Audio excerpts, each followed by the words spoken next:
आणि इलेक्शनचं हे जे प्रचाराचं एक नियोजन चालू आहे त्याच्यामध्ये सगळ्यात महत्त्वाचं कोल्हापूर जिल्ह्यात नाही महाराष्ट्रामध्ये एक आदर्श असं आमचं प्रचाराचं नियोजन आहे. मी तुम्हाला एक गोष्ट आवर्जून सांगतो, की कार्यकर्ते कसे असावेत. गेली 1 महिना आमचा प्रचार सुरू आहे.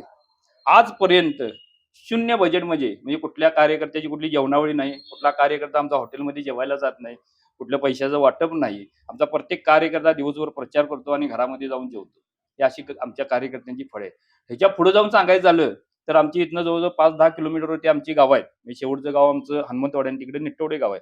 तर ह्या गावामध्ये जात असताना सगळ्यात महत्त्वाचं, की कोल्हापूर जिल्ह्यामध्ये ह्याचा आदर्श गावा आणि त्याचा आम्हाला अभिमान आहे सर्वस्वी, अच्छा. की आमच्या तरुण मित्रांनी ह्या प्रचार फिरण्यासाठी आमच्या गावातल्या जेवढ्या मित्रांच्या इलेक्ट्रिक बाईक्स आहेत, त्या बाईक्स सगळ्यांनी एकत्र केल्यात. अच्छा. चार्जिंगच्या गाड्या. त्या चार्जिंग लावायच्या संध्याकाळी. त्या चार्जिंगच्या गाड्या सगळ्या एकत्र करायच्या आणि प्रचाराला जाऊन फिरायचं.